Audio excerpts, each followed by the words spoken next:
রাজধানীর পল্লবীতে শিশু ধর্ষণ ও হত্যার বিচার দাবিতে ঢাকাসহ দেশের বিভিন্ন জায়গায় বিক্ষোভ চলছেই। ভবিষ্যতে আর কোনো শিশু যেন এমন মর্মান্তিক পরিস্থিতির শিকার না হয়, সেজন্য অপরাধীর সর্বোচ্চ শাস্তি চায় সাধারণ মানুষ। বিচারে সর্বোচ্চ গুরুত্ব দেওয়ার কথা বলছে সরকারও। ধর্ষণ হত্যার বিচার যত দ্রুত নিশ্চিত করা যাবে, তত দ্রুত আইনের প্রতি জনগণের আস্থা ফিরবে বলে মনে করছেন তারা। রাজধানীর পল্লবীতে শিশু রামিসা ধর্ষণ হত্যার ঘটনায় বাড়ছে ক্ষোভ। এমন নৃশংসতায় দৃষ্টান্তমূলক বিচারের দাবিতে সোচ্চার নানা শ্রেণী পেশার মানুষ।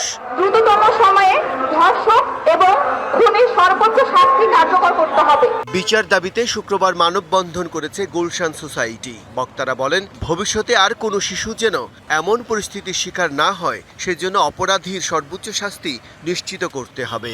ভায়োলেন্স ইজ ইনক্রিজিং, আমাদের দেশে এটা বেড়ে যাচ্ছে ভায়োলেন্স গুলো, এবং বাচ্চাদের উপরে বেশি এটা আক্রান্ত হচ্ছে, সেটা একটা দুঃখের কথা।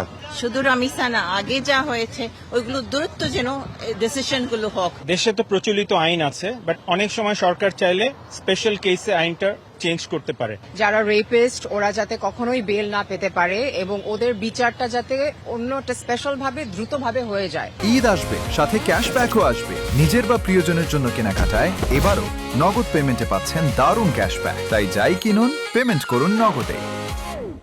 জাতীয় প্রেস ক্লাবের সামনে মানববন্ধন করে ইসলামী ছাত্রী সংস্থা। তাদের শঙ্কা, রামিসা, আসিয়া, তনু হত্যার বিচার নিশ্চিত না হলে এমন নৃশংসতা আরও বাড়বে।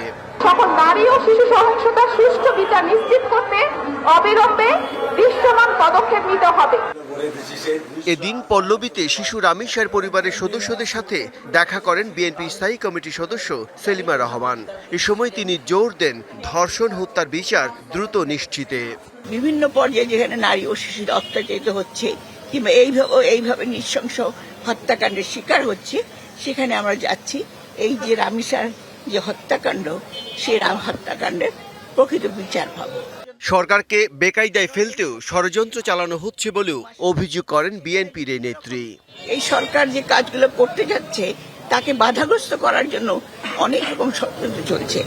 Bijan Kumar Das, DBC news, Dhaka.